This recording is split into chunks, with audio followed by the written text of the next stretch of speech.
We are still talking about the mid-season invitational play-in, but this will be the last episode talking about the mid-season invitational play-in.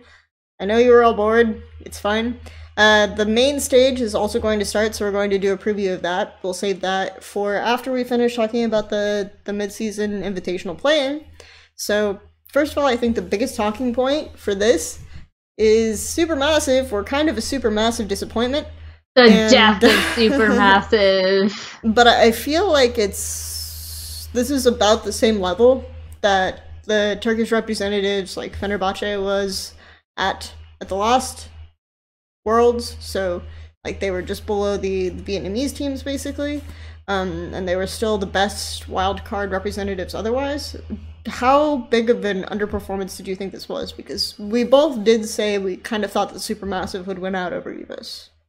Yeah, I think it's because I was expecting EVOS to be, I don't even know if a little bit worse is necessarily the right way to say it, but I still think that we saw a lot of, bypassing objectives for kills, or, stuff that we kind of criticized EVOS a bit for when we previewed them in the last episode, and also the fact that they tend to focus topside. Like, at one point they were rotating the Camille around almost like she was a Caitlyn or something with Yijin and Stark, and it was just kind of like, okay, this is weird and odd and not at all what you should be doing. But and because SuperMassive was such a bot lane focused team, that was another mismatch that I thought was going to kind of come up. But I think what we did see from SuperMassive, not only just flaws that we covered previously, but also the fact that when they fall behind, they don't know what to do. Sure. They really don't. They're not used to playing from behind. They get caught up in, like, they definitely got caught up in kind of trying to match EVOS on some of these things where they were just chasing for kills or going for skirmishes in order to take down certain objectives, where SuperMassive might have been able to hang back and either set up a different play that would have gotten them ahead elsewhere, and instead they kind of got dragged into trying to match because I don't think they understood necessarily how to play from behind. I think in the one game that they won, you saw this is a team that knows, like, as soon as they get Baron, they know how to set up, they know how to close the game, and but that's only if they are able to get those early advantages. And I think that's definitely something that was their undoing. I don't think they were expecting the way that EVOS play around topside, which again isn't just like a standard way of playing.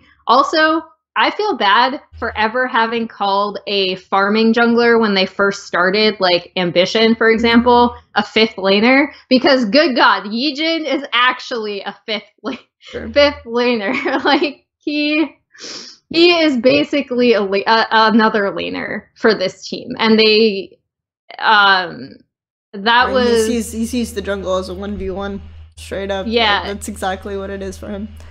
He doesn't care if the side lanes can collapse on him. It is a 1v1 matchup. You motherfuckers stay in your lane, okay?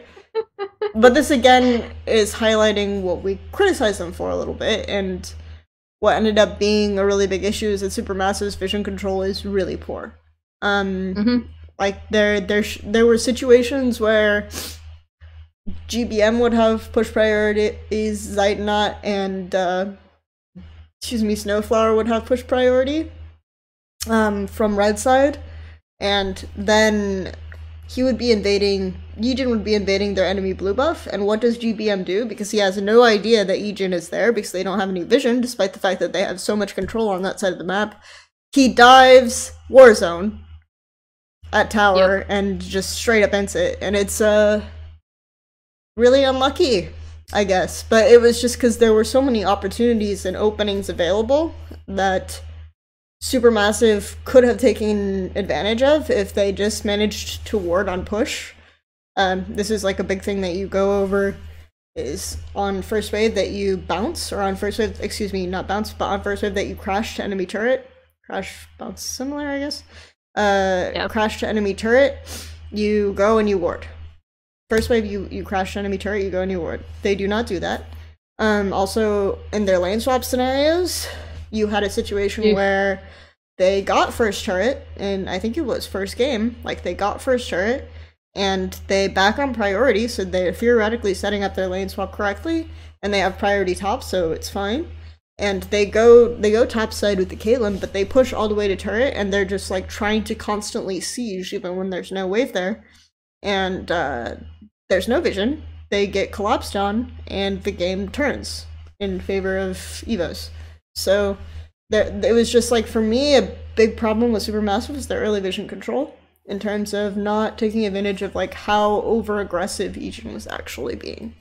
And how punishable, like, he could have been punished pretty easily. I feel like Gigabyte Marines did a way better job, even though they ended up losing that series, of punishing Ejin on a lot of his really reckless invades against priorities. So.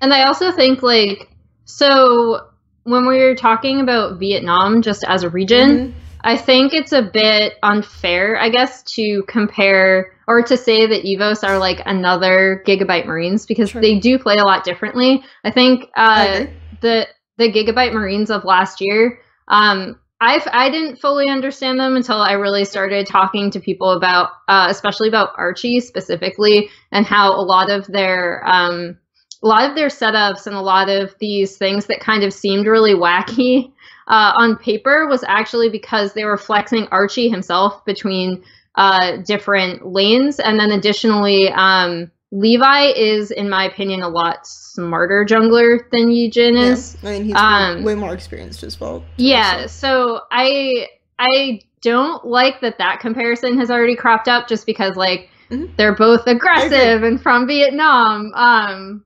Because I think Yujin is completely different. I think his style actually should be punished by a lot of these top teams. I also think that he takes a lot of resources on his team that could be better spent elsewhere. Especially, like, I know they don't necessarily play around their bot lane, but, like, they really don't play with their bot lane. So that's also something I think will be probably exploited at this tournament a bit, because you have so many bot-focused teams. And by bot-focused teams, I don't just mean like how we were talking about Supermassive, where they want to play around bot lane, but they might not necessarily have the correct vision setup or the correct river setup to kind of have that bot side turret and dragon control.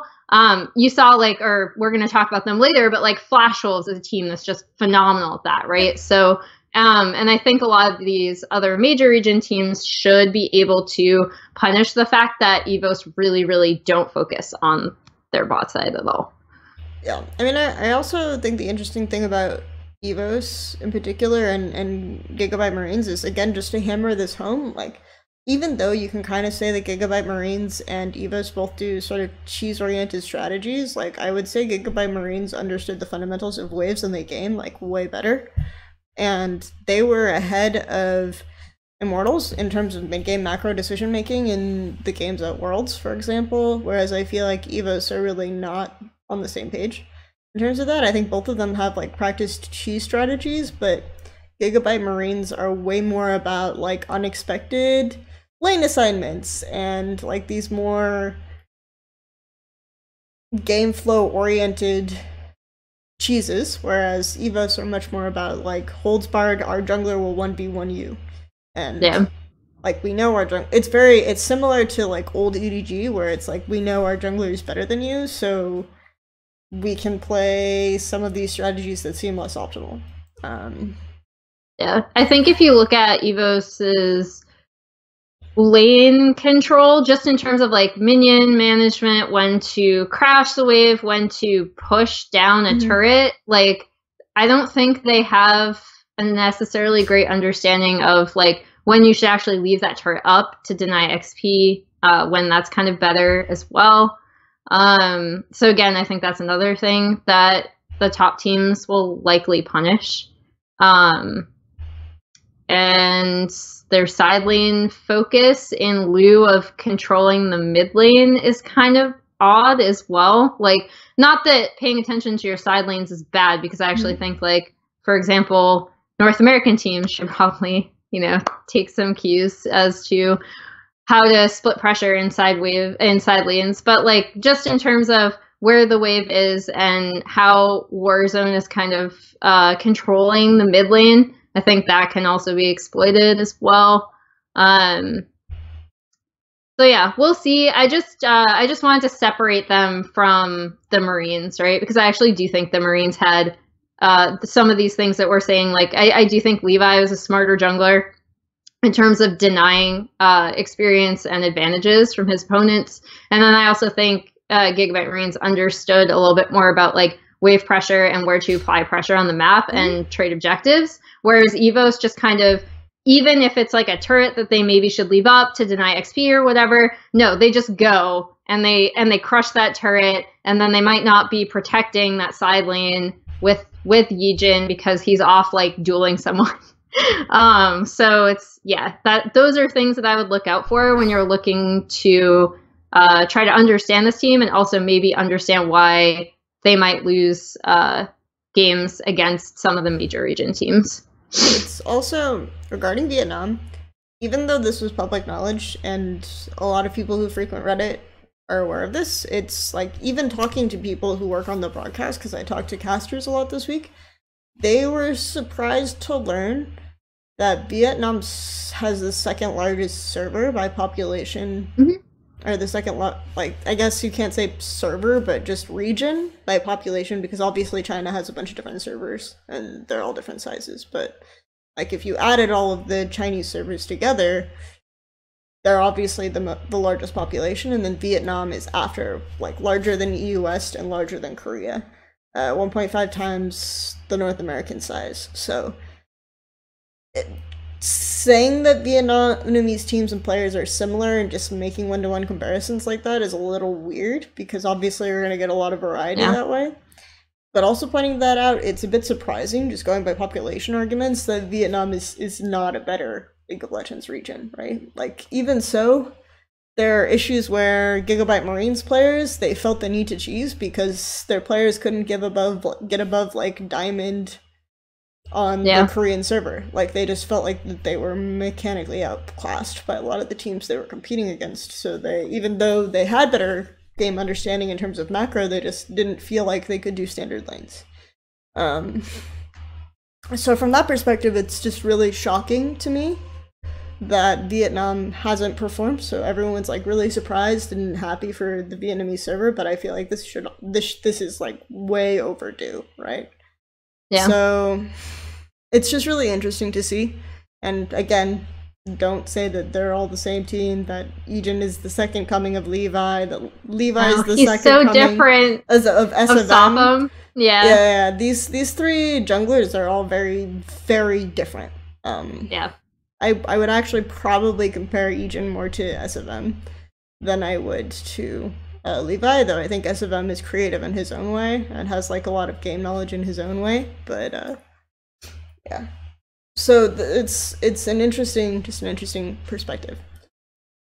I will also like to point out, just as like, I guess, a kudos to EVOS, or Stark. Obviously, he was not at his best because he only played, what, like 2 months or something last time when we first saw him at MSI last year. But he's improved significantly as a player. So that was really cool to see as well, because they, even though I would disagree with some of their macro decisions around how they rotated Stark, I do think that it's just like they justify why they play around him, and I think he has improved significantly just as an individual player. But yeah, it's really interesting to see that. So I guess like the biggest question is, did we expect Turkey to be a better region? Because obviously than they were last year, because obviously they all followed like the Fenerbahce model. They invested in getting Korean mids, junglers, and supports in the region in particular, and now we see, I think it's more of a coincidence than a determining factor, but at the same time, SuperMassive plays about as well as previous Turkish teams teams are letting go of some of their imports. So, like, what do you think is kind of the final factor there? Because I know we did a special episode on like increased Turkish or increased Korean imports in some of the less competitive regions, but yeah. Yeah, so Royal Bandits released Septid and Malrong, who were both from Ever 8 winners previously, and then Cacao left Dark Passage and he's going to Jin Air, which is interesting.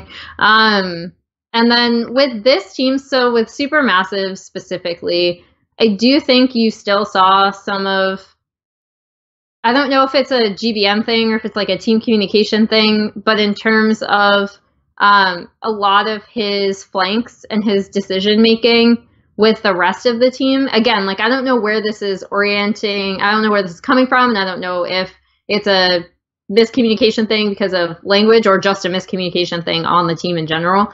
But there were a lot of times where when you see these hybrid rosters, sometimes the South Korean players will set up for something and then the rest of the team might not be behind. And I don't think it was necessarily an issue with Snowflower, but you definitely saw that out of GBM where he would be setting up and you would think the rest of the team would go in immediately and they either didn't, or GBM would just be going in by himself, sometimes without vision on a flank where it didn't seem like the rest of the team was even aware that he would be going in. Mm-hmm. And that kind of miscommunication is, again, something that is typical when you try to see hybrid rosters coordinate. I mean, it's something you see on all the same language teams, but especially on hybrid rosters when you're trying to coordinate like a specific flank or a dive where it requires a little bit more thought in terms of setup, and you have to be communicating throughout it constantly because when you initiate and how you follow up with CC is really important. And we definitely saw that out of Supermassive, right? And then also when it came time for them to, again, sit back and play from behind, communication was, again, it seemed like an issue to me just from watching how the team kind of failed to come together where they could have stepped back, set up as a team, and then taken advantage of some of the stuff that EVOS were leaving open on the map. So I don't know where Supermassive is headed. I actually think that Supermassive, of the hybrid roster teams that we saw in Turkey, actually did a pretty good job of like setting up around the Turkish players they had and the 2 South Korean players that they had. I still think it doesn't take away from the fact that Snowflower had an absolutely phenomenal season or a phenomenal split. But again, yeah, like these are always things that crop up again and again with hybrid rosters, and it's that it's already hard enough to communicate, especially when you're doing dives and flanks and coming together as a team. It's already hard enough to communicate that when you're all speaking the same language, and on a hybrid roster it suddenly becomes more difficult. So again, I don't know their comms. I'm just saying what I saw in game, and I think we saw a lot of that, especially when the team got really desperate. It definitely didn't seem like they were on the same page in terms of how they wanted to get back in the game, how they wanted to take advantage of some of the things that EVOS was letting them. So I'm not sure where Turkey is headed going forward, because they had like over 20 Korean players and coaches in the TCL this past split. And I'm not sure if they're going to go about importing other players or if they're just going to go with Turkish players. We'll see, because yeah, Chaser, like just in the past day, I think, or 2 days, Septid Malrong left, Chaser left, Fenerbahce, and Cacao left. Yeah. So, and coincidentally, M17 also lost one of their Korean players, but yeah. And Move even said, he actually in his like Twitter post said like, the team was super good to me, it was just a communication thing. So yeah, and I mean, LMS teams have almost kind of gone through this before, so it was interesting to see them make this choice again. But we see this kind of setup, and for me, I really want to come home. It's like people focus on the in-game communication a lot, but just talking about the game is much slower. When you're breaking down scrims, when you're talking about the meta, when you're having like more team discussions, it's just much slower. Maybe you have a translator on staff, but it's still going to take a lot of time to get the input. There's a lot of stuff that's missed. Communication player relationships suffer a lot. So yeah, I think that it's just, for me at this point, like the import experiment has almost definitively failed, and I don't know. It's obviously, you can get into a debate a little bit more about the impact of Korean players in less developed regions, because there can be a major impact if you're just like that much further behind. But we already sort of saw this impact happen with Fenerbahce, for example. So importing more Koreans isn't going to necessarily elevate you beyond that point. Yeah. I do think Fenerbahce, I mean, maybe I'll be proven wrong, but I do think Fenerbahce will probably stick with Frozen still. Just because they seem to really like him, and he seems to be performing well on the team. He seems pretty happy. Also, again, like, I think I brought this up when we talked about it, like, way in the off season, but I value Thaldren really highly as well as team captain and someone who, like, can lead the team. And I think he probably has a lot of influence on that team as well, which probably helps with communication a bit. But again, like, I know Chaser wasn't working out. We didn't even get to see them with Move because he had visa issues at Worlds. So they had Crash in, and that obviously looked a lot different because they hadn't played with him. But yeah, so I think actually, it was Crash. Okay, sorry. Yeah, for some reason, Chaser, Crash, two similar names.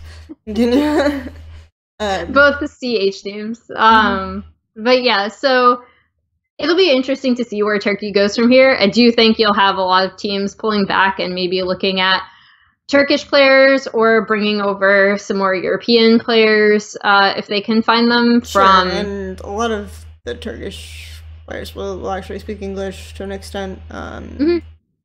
So that's a much easier transition.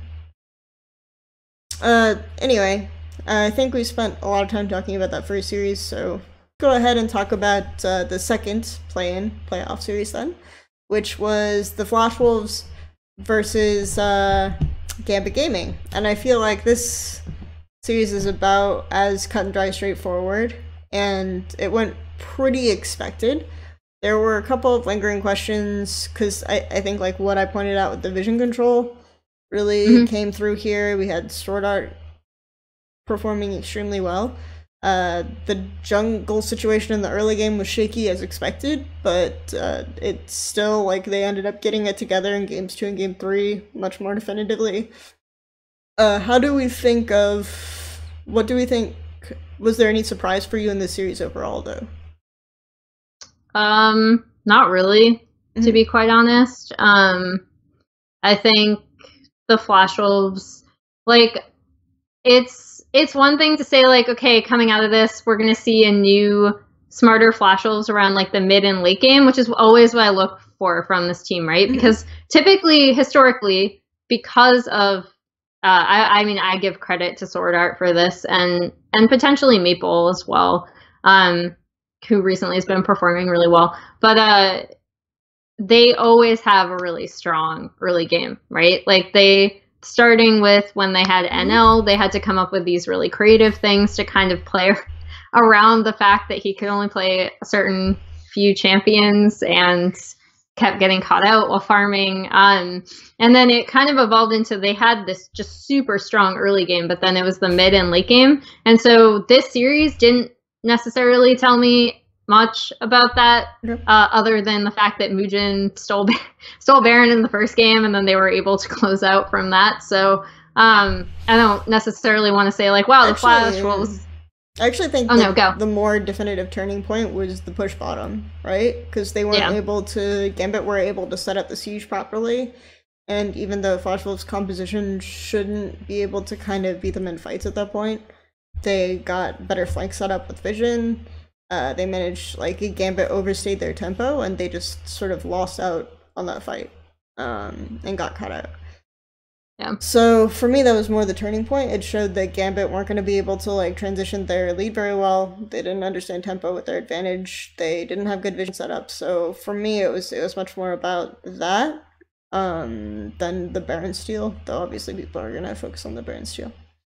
Yeah, I think more my point is that, like, I didn't see anything from this series that tells me that they're going to be able to go up against the other major regions and have that strong, like, early to late game that we kind of want them to be able to have, right? So that's still always the question for me, and I don't think it was necessarily answered because obviously, like, you know, the whole, like, why did Gambit suddenly look so bad? Well, maybe it's because, you know, they're playing against a better team, right? So I think the real test for Flash Wolves is going to be looking at their macro decision making come mid and late game, because that's kind of always been their problem, is that they'll just waffle and they'll focus around like kind of one objective setup, but then they won't leverage pressure around the map, and they'll kind of let themselves get outscaled or out team fought 5v5. And this is their chance to show that they've changed, right? Without Stake, without Karsa, I mean, I guess without MMD, but, you know, he's a little bit less important, in my opinion. Sure. I mean, in a sense, they have changed in that I feel like they jungle and mid don't work together as well to get mid priority. They rely much more on the enemy team not executing their laning advantage to get mid priority. They rely on, like, mistimed roams or their vision control warning them if the enemy team is going to use lane priority to make a play bot or something like this, and then using that intervening period to push back on mid and get the laning advantage back from their laner. So I think that that's a big difference with how Flash Wolves play now, and it makes their early game much more susceptible to when teams actually play to their strong lanes as opposed to using lane priority to go bot. I definitively felt after doing that Flash Wolves would beat Supermassive or basically any team in this play and just be based on their vision transition. I think from last episode was the point that I managed to hammer home, and it's, to me, that's been like their big boon here, and it's still something that's really strong for them even in mid-late. Like, I think they don't really miss the opportunity to set up vision around Baron if the enemy team will give them priority around Baron and wave priority around Baron. They're just really confusing in terms of like what lane they want to play around mid to late game, or what side of the map they want to set up in order to generate pressure. Like, Gambit have one of the best side laning players, champions in the game in Game 3 in Kassadin, and Flash Wolves are constantly forcing in sides instead of like using mid control to pressure Baron, which is a better way to play out the comp that they had. So it's just really awkward in terms of their mid to late execution still. But yeah, I do think that they are a worse iteration of the Flash Wolves than what we saw at previous international events, except for the fact, and you can talk about this, that it is engaged support meta, and this always makes or breaks Flash Wolves. So even though I feel like they're a worse team overall, like, they could actually perform better just because of this one factor. Yeah, so I think people were probably confused because both Kelsey and I were super high on Sword Art going into this past World Championship, and the Flash Wolves kind of sucked. And they sucked for a lot of reasons, but I will say that an Ardent support meta for Sword Art is a lot worse for Flash Wolves than it is when he is on an engaged support. And hopefully people saw that if they watched this series, because he is just so good on champions. Like, I mean, Alistar is, like, in my opinion, still his signature champion. But we also saw him on Luricon, and he's just so good at setting up flanks on team fights to initiate, and also just continuously initiating even in lane for 2v2. Like, he is kind of the heart of this team, and the fact that it is an engaged support meta is super important. I would actually rate him at, like, just as an individual engaged support, I would actually even rate him slightly higher than Gorilla, just because I think, despite the fact that Kingzone has a stronger 2v2, I think that Prey is the primary initiator, as weird as that sounds. So I think and Gorilla does like follow up CC, right? Like that's how, in my opinion, that's how they work the best.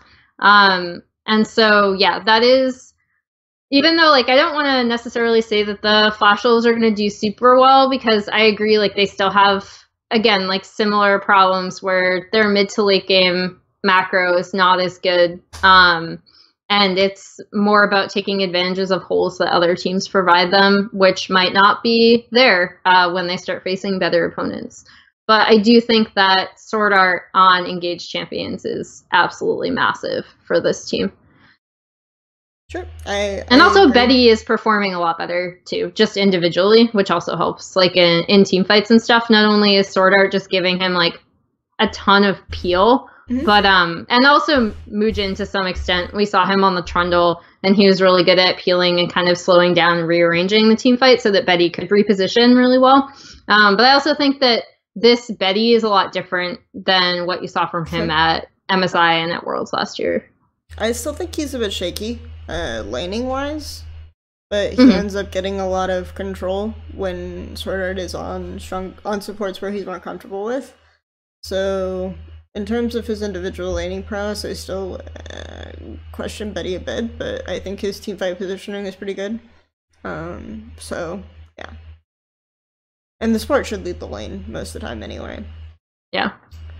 But okay, before we close up the play-in section, I wanted to ask, since you are an avid advocate of at least Brazil in terms of the emerging regions and things of that nature, do you feel like,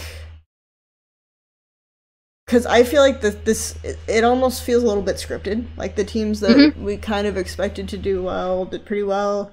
We still end up with the result of, you know, even Flash was being like a borderline major region looking much better than the other teams, and then like Vietnam kind of emerged as one of the top emerging regions.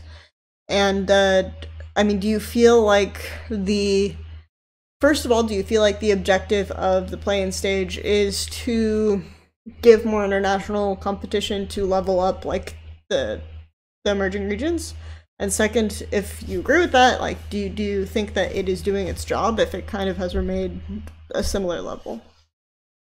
I'm not sure about the first one because I've never really been able to figure out kind of their stated objective. I think part of it is that. I think part of it is also just probably marketing as well. In terms of whether these regions have actually improved from this, that's kind of the most frustrating part, right? Because as someone who is an advocate, especially since I see once Brazilian teams, and we talked about this in our previous episodes, but to reiterate, like teams from Brazil, teams from Japan, teams from LAN, LAS, like a lot of these teams, they're not going to get to scrim better and better opponents once they reach the top of their region just because they're landlocked. So they either have to travel to boot camp to get better, or they have to go to an international competition. So while I think in a completely open circuit, you'd probably see some of these teams improve a bit just because they'd routinely be able to be playing better and better opponents. In terms of the levels that we saw from these teams, even a team like, for example, Dire Wolves, who made it a point, as far as I know, they boot camped in Germany, right, prior to this.